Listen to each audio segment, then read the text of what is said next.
Salut à tous les amis, j'espère que vous allez bien. Bon, petit débrief au sujet du projet GT4 RS. Voiture que j'ai achetée en avril, on est en novembre. Il est toujours pas fini. C'est pas de la faute d'Alan, hein. Sachez qu'Alan, à chaque fois qu'il a le temps, il est dessus. Et en vrai, la qualité du travail, elle est dingue. Surtout quand on s'intéresse un petit peu aux youtubeurs, Matt Armstrong et tout. C'est Alan qui me disait, quand tu regardes un peu et tout, le mec,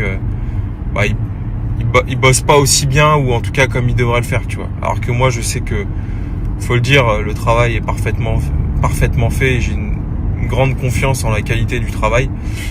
Surtout qu'on dirait pas, mais je suis chiant en fait. J'ai tendance à vraiment casser mes affaires, à pas vraiment prendre soin. Mais par contre, c'est un peu bizarre, mais je détesterais un projet mal fait. Alors qu'on sait l'issue de cette voiture. L'issue de cette bagnole est certainement qu'elle va se reprendre un toit dans la gueule et une glissière de sécurité. Parce que pour le coup, les amis, je vous le dis, cette voiture, autant ma GT3 RS et toutes les caisses que j'ai pu avoir, je les ai relativement respectées, je les ai utilisées comme il se devait, mais celle-ci, que ce soit très clair entre vous et moi, alors elle va prendre, mais qu'est-ce qu'elle va prendre cher dans la gueule. Mais au-delà de ça, je suis quand même très attentif et très exigeant sur la qualité du travail. Et bon, en vrai, j'ai même pas besoin d'aide parce que je sais qu'Alan bosse super bien et que de lui-même, il aurait bossé de la meilleure des façons, donc c'est pas le sujet. Mais le débrief, c'était pour vous dire est-ce que c'est rentable ou pas comme projet. Alors, honnêtement, financièrement, non, c'est pas rentable. C'est rentable, ça aurait été rentable si ça avait été un véhicule limité ou qui aurait pris de la valeur dans le laps de temps de réparation, ce qui n'est pas le cas, ça a perdu de la valeur.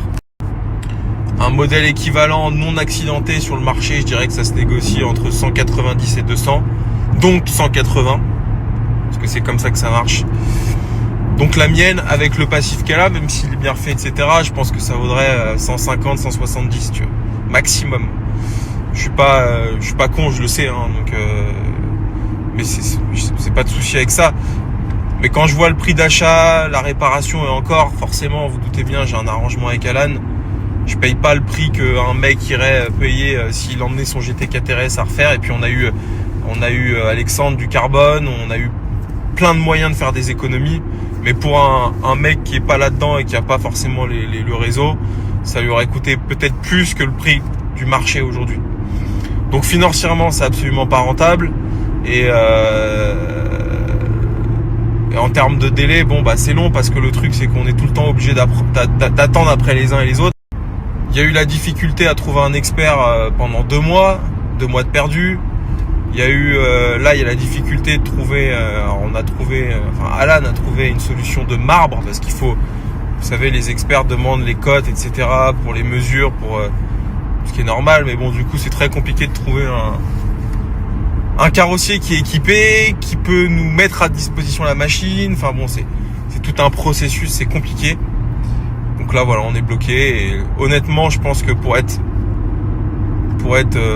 objectif, je pense que la voiture sortira pas avant fin d'année, voire peut-être début d'année prochaine. Mais c'est pas grave, je m'en fous, j'ai d'autres bagnoles, il y a pas de problème. Mais faut quand même le dire, c'est un projet qui aurait pas duré 1 an, mais 7, 8 mois, 10 mois, pour un coût de revient qui est peut-être équivalent au coût réel de vente si demain je voulais m'en séparer.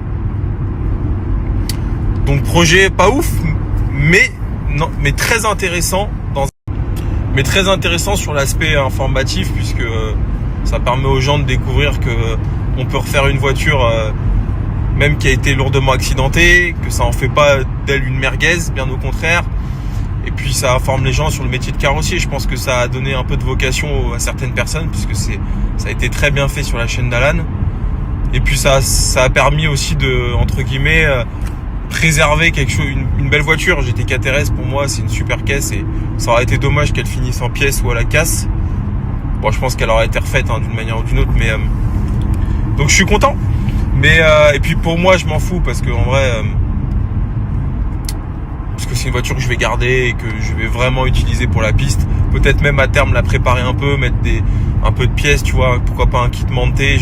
J'ai plein d'idées, mais c'est pas une voiture que je vais vendre parce que 1, je perdrais de l'argent, et 2, pour le coup, tant qu'à faire, autant l'exploiter. Donc voilà, petit débrief sur cette auto.